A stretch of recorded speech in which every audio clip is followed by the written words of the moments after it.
الفاتحة. أعوذ بالله من الشيطان الرجيم. بسم الله الرحمن الرحيم. الحمد لله رب العالمين. الرحمن الرحيم. مالك يوم الدين. إياك نعبد وإياك نستعين. اهدنا الصراط المستقيم. صراط الذين أنعمت عليهم غير المغضوب عليهم ولا الضالين. آمين. بسم الله الرحمن الرحيم. قال المصنف رحمه الله تعالى: ونفعنا به وبعلومه في الدارين آمين آمين آمين يا رب العالمين. Masih menjelaskan terkait tentang rukun-rukun haji dan umrah. Melanjutkan spesial tempat-tempat yang terkait dengan haji dan umrah. Kemarin kita sudah membahas tentang Ka'bahnya. Ya, maka malam ini faslun fil maqaf, menjelaskan tentang yang namanya maqaf. Maqaf itu isi makan dari tawaf. Maksudnya apa? Tempat tawaf. Ya. Yang dimaksud maqaf itu apa? Yaitu area di sekeliling Ka'bah berupa ruangan terbuka tanpa atap, ya, tanpa bangunan selain makam Ibrahim. Itu namanya maqaf. Jadi ini Ka'bah, inilah yang disebut dengan maqaf, ya, tempat untuk tawaf. Nah, sebagian ulama mengartikan yang dimaksud Masjidil Haram yaitu, ya, jadi yang disebut dengan Masjidil Haram, di mana kita kalau sholat dapat pahala berapa kali lipat? Berapa? 100.000. Ya, di ruang terbuka itu.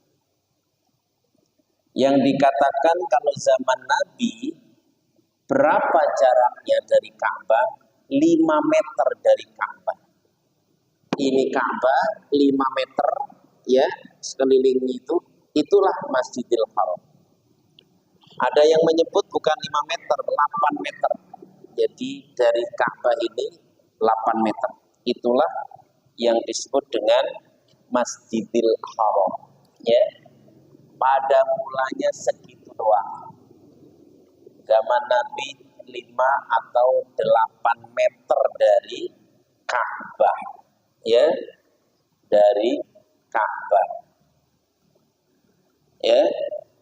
Dan pada zaman Nabi masih berupa lantainya pasir, ya.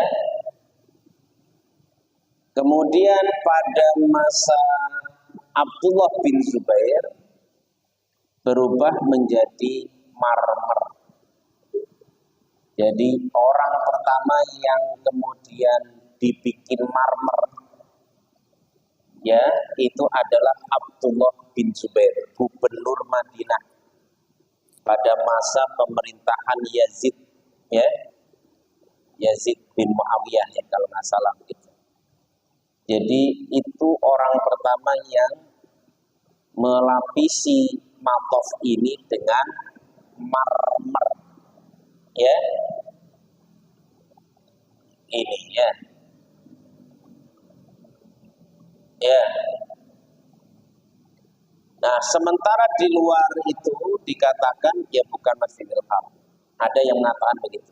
Tapi ada yang mengatakan Masjidil Haram ya, tanah Makkah semua itu Masjidil Haram. Ada yang menyebut begitu. Ya, jadi kalau sholat di Mekah ya itu ada yang mengatakan itu masih Masjidil Haram. Ya, Masjidil Haram. Jadi itu Bapak hadirin sekalian, yang pertama yang disebut dengan matof, ya, yang disebut dengan matof. Lalu pada tahun 1375, ya,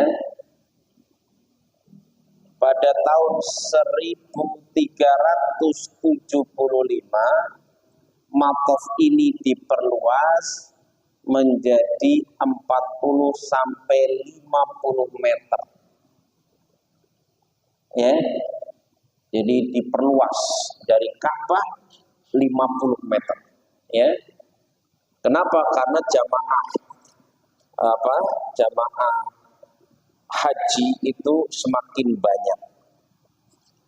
Makanya kemudian bangunan-bangunan rumah maupun penginapan yang ada di sekeliling Ka'bah dalam jarak 50 meter itu dirobohkan.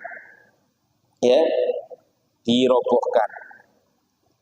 Lalu tahun 1399 Hijriah, berarti sekitar 45 tahun yang lalu. Sekarang 1446. Berarti 47 tahun yang lalu, ya. Ya.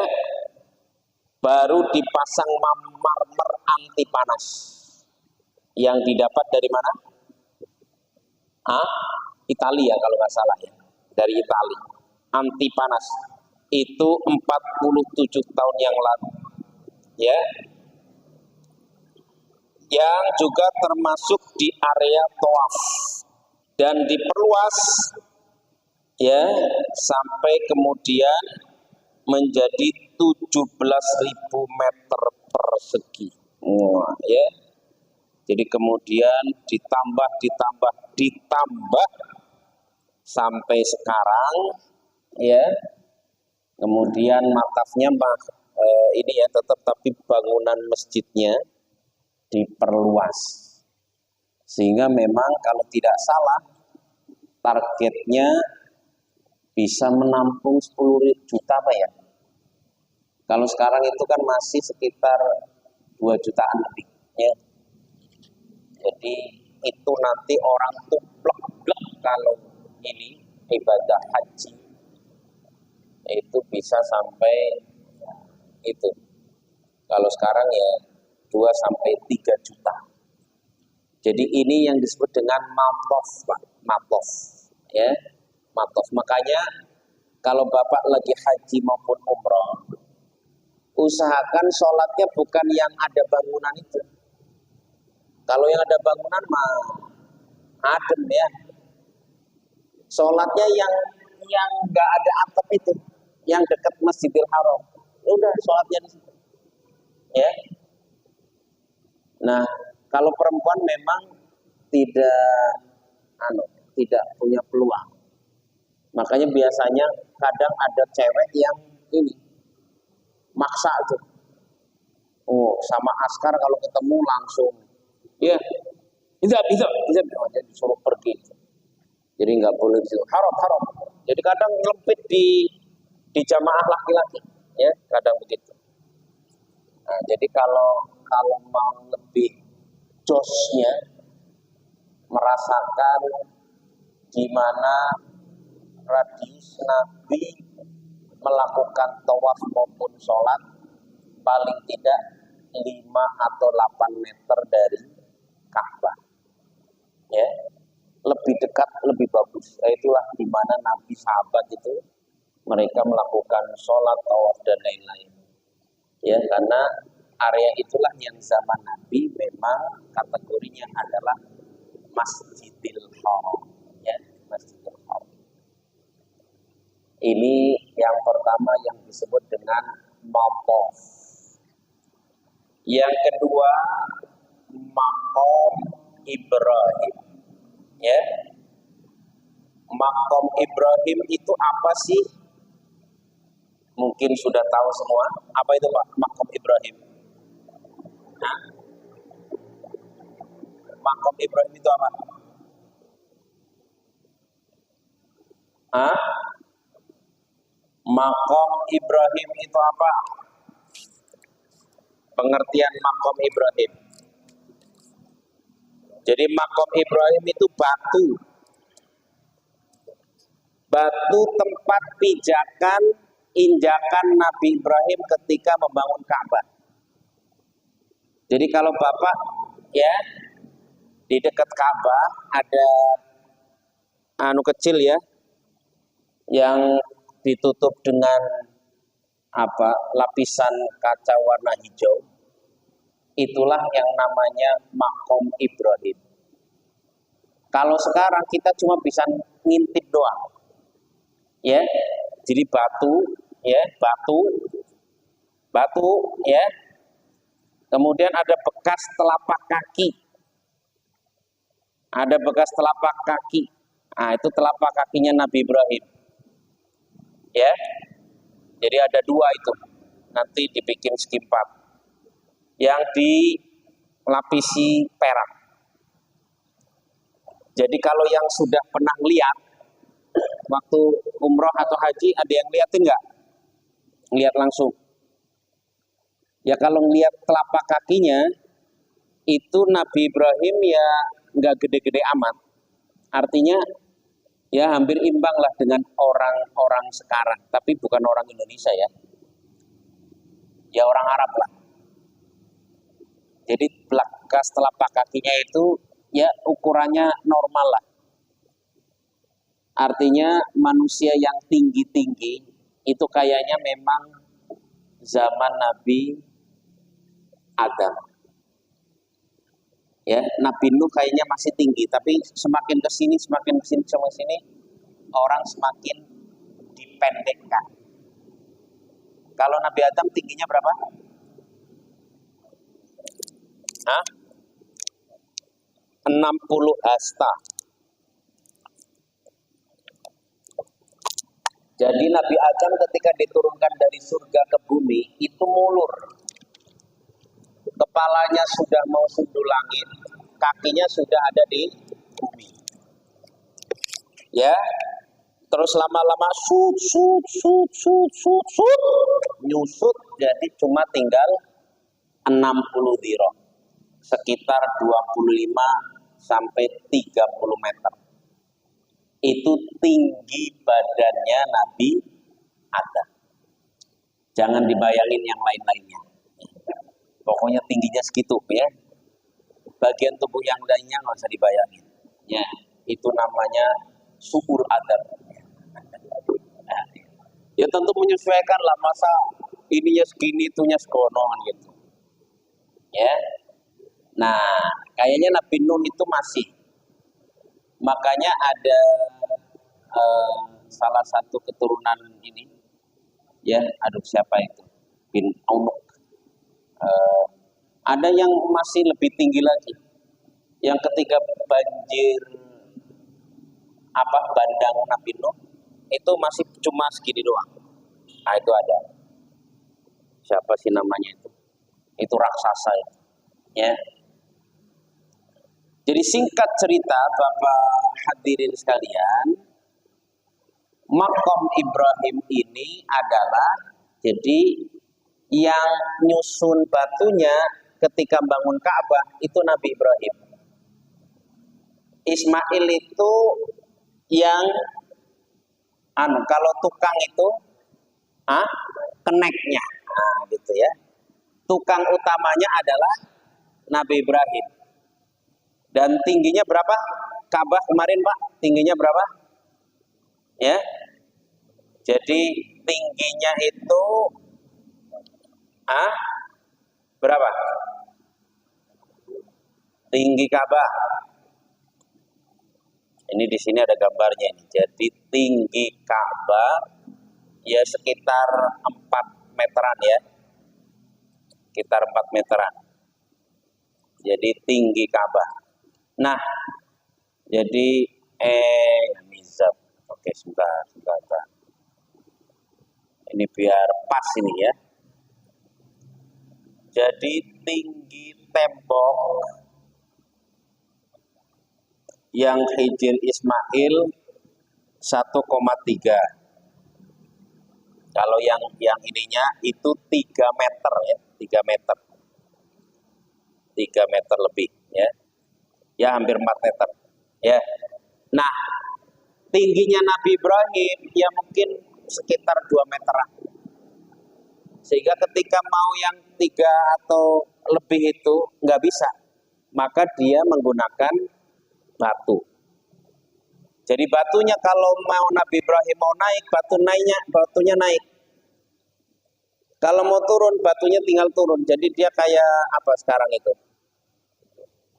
Hah? Oh, Bunda ya Pak? Ya lip itu ya, yang kalau tukang di gedung-gedung tinggi bisa naik turun itu ya. Jadi buat naik turun itu ya.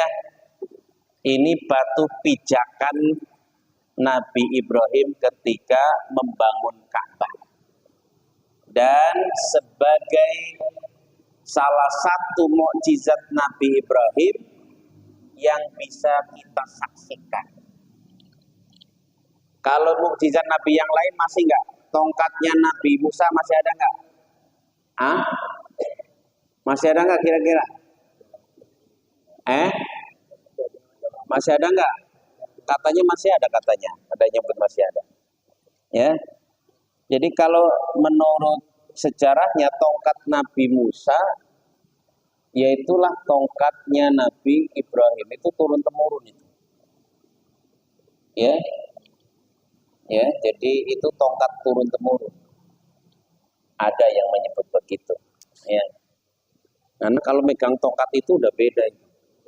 Ya, udah beda. Ya, udah beda. Ya, tongkatnya sakti lah ya. Ya, jadi dikatakan bahan kayu tongkatnya Nabi Musa itu sama dengan kayu yang buat membangun kapalnya Nabi Nuh. Kalau nggak salah begitu. Ya. Jadi memang itu ada runtutannya itu.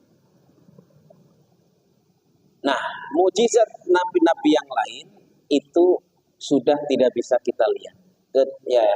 Kecuali ini. Makom Ibrahim.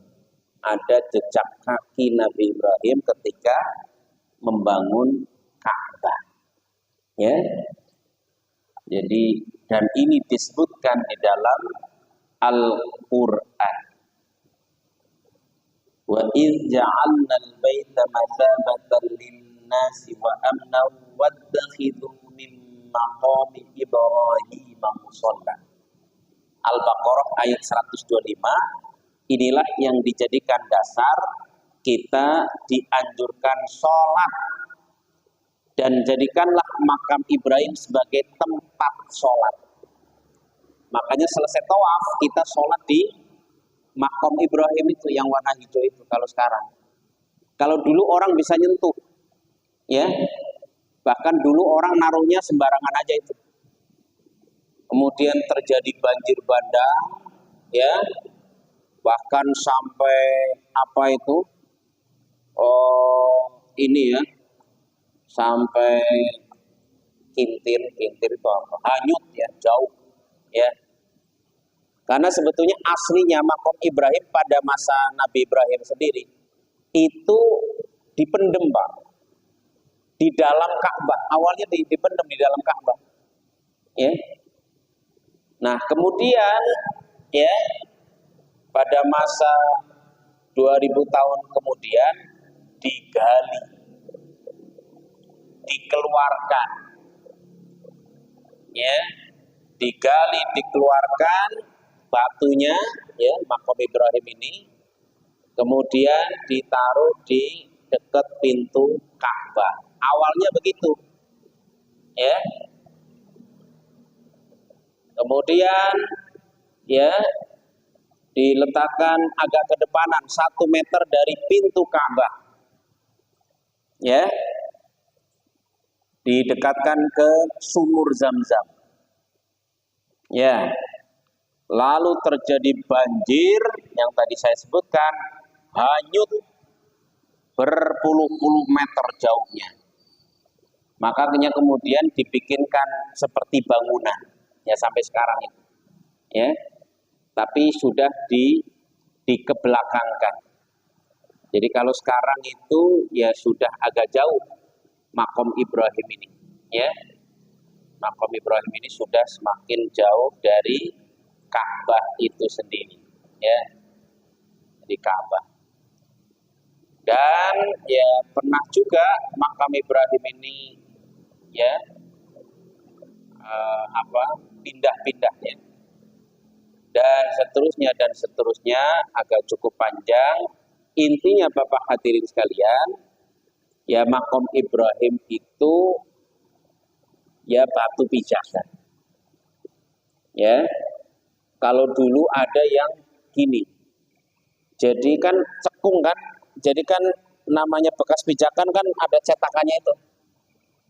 Jadi ada yang kemudian naruh air di situ, nanti diminum, biar jos lah gitu kira-kira. Dulu begitu, ada yang begitu. Nah karena terjadi hal-hal yang demikian, akhirnya tidak lagi terbuka, ditutup, ya, pakai apa itu, zamrud berwarna hijau. Nah, ya, sekarang ya kita tidak bisa menyentuhnya, ya, tidak bisa menyentuh, bahkan ada jeruji besinya. Nah itu yang kemudian menjadi makom Ibrahim, ya. Dan prakteknya yang perlu diingat, ya tidak ada kesunahan menyentuhnya, apalagi menciumnya. Ya, kalau kita lihat ketika umrah atau haji itu banyak tuh yang rebutan nyium, yang rebutan nyentuh, ya, padahal itu tidak ada anjurannya. Yang dianjurkan adalah sholat di dekat makam Ibrahim. Ini yang kedua. Yang ketiga, yang terakhir kita bahas hari ini adalah air Zam-Zam. Bapak hadirin sekalian, di dalam hadis disebutkan ma'u Zam-Zamin, ya, 5 syuribalah. Air Zam-Zam ini khasiatnya sesuai yang diniatkan oleh orang yang minum, ya. Dan dulu Nabi mempraktekkan kalau anak bayi pertama kali minum yang diminumkan air Zam-Zam, ya. Para ulama juga begitu. Ketika misalnya Imam Suyuti kalau minum air Zam-Zam itu doa biar dia ilmunya seperti ilmu gurunya.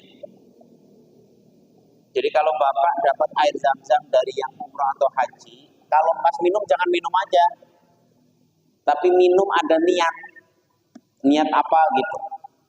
Nah itu nanti insya Allah mustajab, dikabulkan oleh Allah Subhanahu wa Ta'ala. Nah sedikit cerita terkait asal muasal Zam-Zam, ya. Jadi ketika Siti Hajar dan Ismail ditinggalkan oleh Ibrahim, itu cuma dibekali beberapa butir kurma dan 1 kirbah, ya, air. Kirbah itu kantong air yang terbuat dari kulit. Pernah lihat film Arab atau Cina, ya, yang kalau perjalanan di padang pasir, yaitu, ya, yang bentuknya kayak gitu. Nah itu namanya kirbah. Cuma ditinggali air segitu, ya. Jadi kirbah memang fungsinya biar airnya tetap dingin, ya, seger. Nah ketika sangat kehausan, Hajar kemudian naik ke Bukit Sofa berharap ada sumber air. Ternyata tidak ada. Sampai kemudian 7 kali barulah kemudian dia mendengar suara, ya, mendengar suara orang yang memanggil dia. Pas dilihat ya, kayaknya nggak ada orang, cuma mereka berdua. Ternyata kemudian ya menjelma menjadi seorang manusia. Jadi awalnya suara tanpa rupa, nggak ada sosoknya. Tapi kemudian ketika dia lihat lagi, ternyata ada sosok manusia, jelmaan malaikat. Ada yang menyebut malaikat Jibril. Ya. Lalu orang ini menghentakkan tumitnya ke tanah. Kalau yang sering kita ceritakan Ismail ya. Ya, kalau yang lebih sahih itu memang malaikat ya, bukan Nabi Ismail yang menghentak-hentakkan, tapi malaikat yang menghentakkan tumitnya ke tanah. Ya. Dan dari tanah itu kemudian keluar air yang sangat deras. Ya, Zam-zam. Ayo kumpul. Maka singkat cerita itulah yang kemudian menjadi sumur Zam-zam. Jadi ketika mancar itu kemudian dibikin lubang. Nah, kalau dibikin lubang itu berarti menjadi sumur. Ma'ul bi'ri. Ya. Kalau air sumber tanpa digali itu namanya ma'ul ain, air sumber. Kalau di saya banyak, ya, di kampung saya itu ada namanya istilahnya sumur winong, tapi sebetulnya itu air sumber itu, bersumber dari pohon gede, ya, di bawahnya keluar air banyak. Nah, sumur Zam-zam itu ya gitu, digali maka kemudian jadi sumur. Ya, singkat cerita orang banyak kemudian tertarik, makanya banyak yang tinggal di sekitar situ, ya. Tapi penguasanya tetap Hajar dan Ismail. Singkat cerita, ya, semakin banyak orang Bani Jurhum dan Amalikoh, ya. Ini keturunannya Nabi Nabi Ismail. 600 kemudian karena pertengkaran air Zam-zam, sumur Zam-zamnya hilang. Ya, tertimpa pasir dari hari ke hari, bulan ke bulan, tahun ke tahun hilang. Ya. Sampai kemudian 2000 lebih tahun, ya 2000 tahun kemudian ketika masa kakeknya Nabi kita Muhammad SAW, Abdul Muthalib. Abdul Muthalib ini penanggung jawab logistik. Ya, waktu itu air sangat sedikit. Suatu malam Abdul Muthalib mimpi. Ada suara dalam mimpi itu menyuruh dia menggali sumur Zam-zam. Jadi Abdul Muthalib tahu dulu nih di sini ada sumur Zam-zam. Tapi digali sana, digali sini, digali situ, nggak ketemu. Ya, lalu kemudian ada dalam mimpi menyuruh dia menggali, ya, ditunjukkan satu tempat. Maka kemudian dia bersama anaknya yang pertama, Al-Harith namanya, digali nih berdua. Ternyata ketemu. Saking girangnya nazar.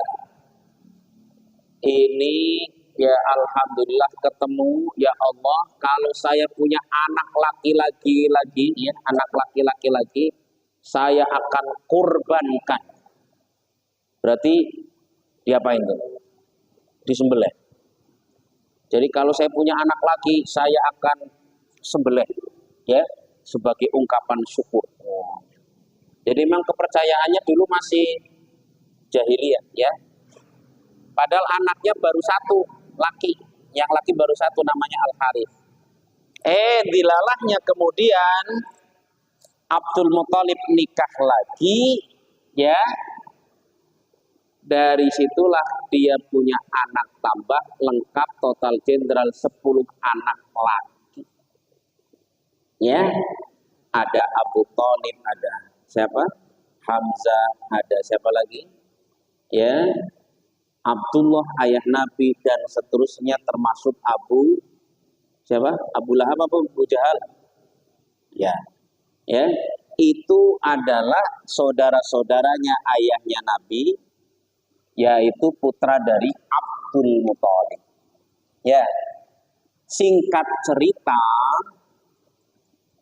ketika diundi dari 10 anaknya yang laki, yang muncul adalah Abdullah.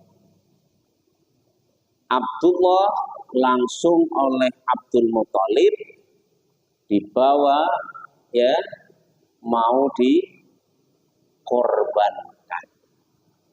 Tapi penduduk Makkah banyak yang protes, jangan. Karena Abdullah itu sebagai anak muda dulu dikenal sebagai Misbah Makkah, lampunya Makkah. Jadi kalau dibaca di kitab Berjanji ya, syarahnya itu, jadi kalau malam Abdullah jalan di jalan rayanya Mekah, itu dari mukanya memancar sinar, ya, sehingga ya terang. Pokoknya Abdullah kalau jalan itu terang itu, makanya mendapat julukan Misbah Makkah. Dan banyak gadis-gadis yang ya menghendaki menjadi istrinya. Ya, ada satu gadis yang, ayo Abdullah, gauli saya, gitu. Ya, jadi waktu itu Abdullah sudah nikah itu. Ada perempuan kaya, cantik. Ya, ayo Abdullah, gauli saya.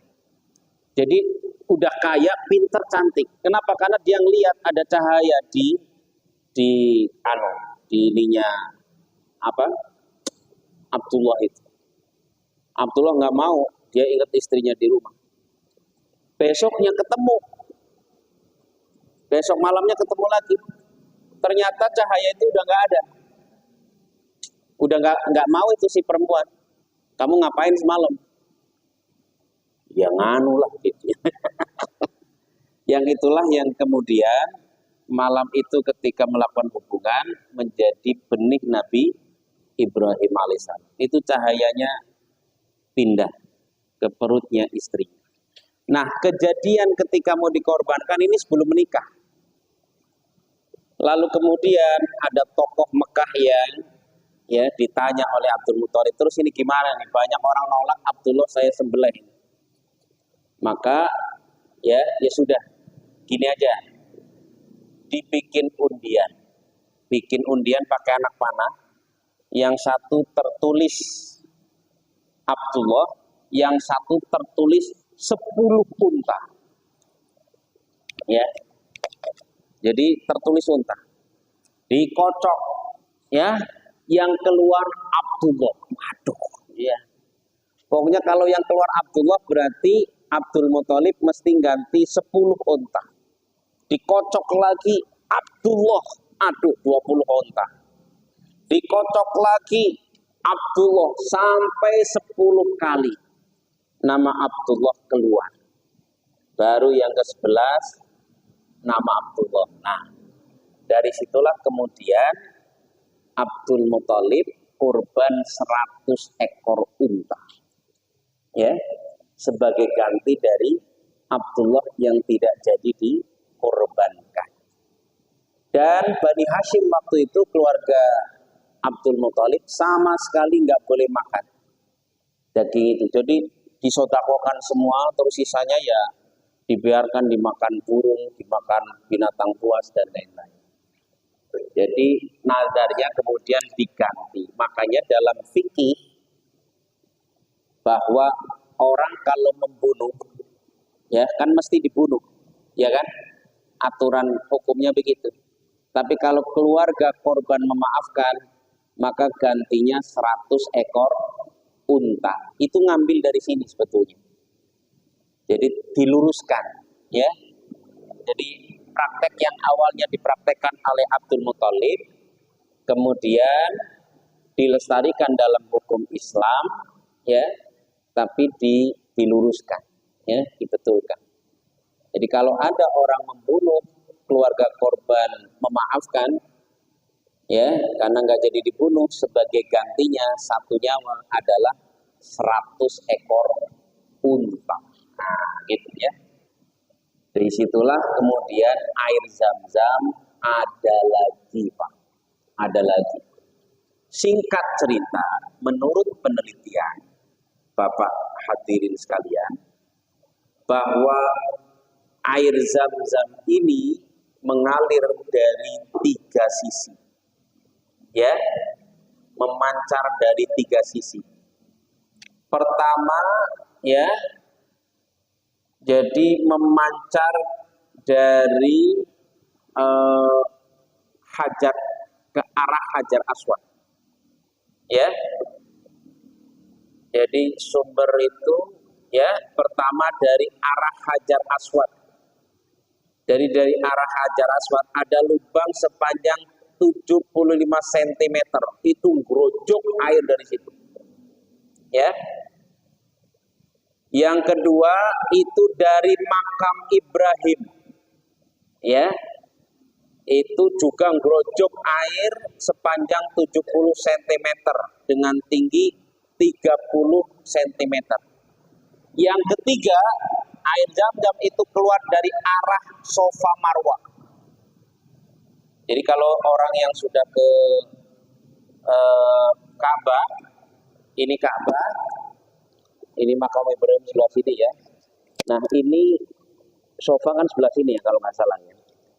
Ya, air Zam-Zam di sebelah sini. Jadi memancar dari sini, dari sini, dari sini. Ya, dari 3 tempat itu, Pak. Ya, yang sekali disedot 1 detiknya itu bisa mengeluarkan 39.600 liter per detik. Ya, per detiknya itu air Zam-Zam. Ya, air Zam-Zam per detiknya itu ya per detiknya 660 liter, per jamnya 39.600 liter. Kalau dulu pakai timba, Pak, tahu timba ya? Jadi dulu manual, dulu kemudian ada sanyo, pakai sanyo. Nah, kalau sekarang udah canggih lagi. Jadi nyedotnya lebih ini. Kalau dulu pakai timba ya nggak terlalu kencang. Karena kalau sumur kan gitu kan, tergantung disedotnya. Kalau nyedotnya kencang, dia keluarnya juga nanti kencang. Ya, kira-kira begitu. Jadi inilah Bapak hadirin sekalian. Dan sebagai penutup, sudah diteliti oleh banyak ahli, memang kandungan daripada air Zam-Zam ini sangat berkhasiat. Ya, cocok untuk tubuh kita. Sampai di sini ada pertanyaan, silakan.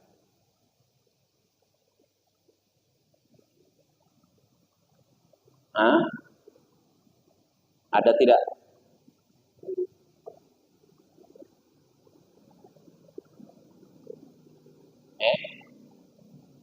Ada nggak?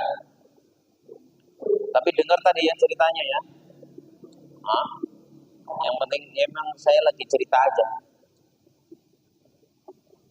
Air Zam-Zam. Ada? Nggak ada. Pak Gus jangan senyum-senyum aja.